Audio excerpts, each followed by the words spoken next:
What's up, guys? I'm sitting here with Princess, about to give you today's tip. We're going to talk about expiration times in your purchase contract or your offer. And I'm just going to give you 3 examples of some recent ones I've had and how they played out. So the first one, I had a house that had severe fire damage, and I listed the property for $50,000, thinking that was probably high. And I was at a baseball game that night and ended up getting a $40,000 offer, but they gave me 24 hours to respond to this offer. And I'm hyped because I thought 40,000 was an incredible deal. I'm high-fiving people at the baseball game, but they gave me 24 hours to respond, which probably seemed like a nice thing to do, but it might not have been their best interest to be nice, because what happened was I didn't sign the offer that night because I had 24 hours. And then the next day, I end up getting a $60,000 offer for the same property, and obviously I'm going to take the 60. And so the story there is, if the $40,000 offer had just given me a short timeline, I would have responded and accepted it that night, because I wouldn't have wanted to take the chance on not getting that offer accepted, because I thought it was a good offer. And so that's just kind of a situation where them trying to be nice and give me some time and not have to rush to get it responded to kind of came back and bit them.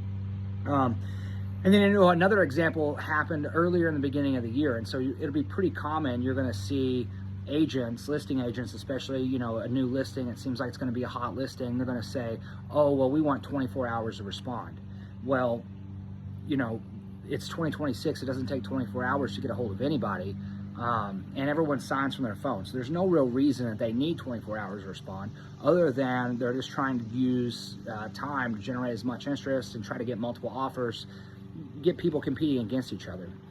And so we went to go see a house with some clients of mine on a Friday night, and there was a line out the door, beautiful property, gonna be multiple offers. And my clients were going out of town for the wedding that weekend, and they didn't want to mess around with all of that, back and forth, and multiple offer, highest and best scenario.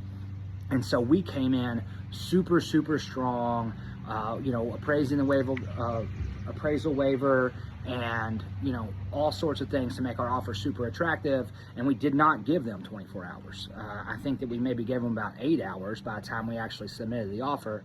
And the agent calls me and says, well, we asked for 24 hours. And I said, oh, well, we're $25,000 over the listing price, and we've waived the appraisal, and so we're not giving 24 hours. And it doesn't mean that we're not going to be interested, but it just might mean that our offer is less. And what happened there, listing agent ends up accepting our offer. We get it under contract. We don't compete. And I can concede that we potentially maybe paid a couple $1,000s more than if we had been able to get into a multiple offer situation and use an escalation clause or something like that. But that's not what my clients wanted. They didn't want to deal with all of that. They wanted to lock down under contract. And so we used a very, very strong offer in order to compel the seller to go ahead and respond to us. And I've got one more, but I'm going to wait and see and let that one play out before we start talking about it, because it's kind of an ongoing situation in which we made an offer and did a shorter time period. The seller did not respond within the time period, ended up responding later after our offer had already expired, because they were trying to generate more offers. And that made us stand back and say, oh, well, you waited for more offers, you didn't get another offer, and now you've tried to counter us. And so now we've set and let that go. Once again, not to say that we're not interested, but now the market has shown us that a week's gone by and you didn't get the offer you were hoping. And so now our offer might not be as good as it was before.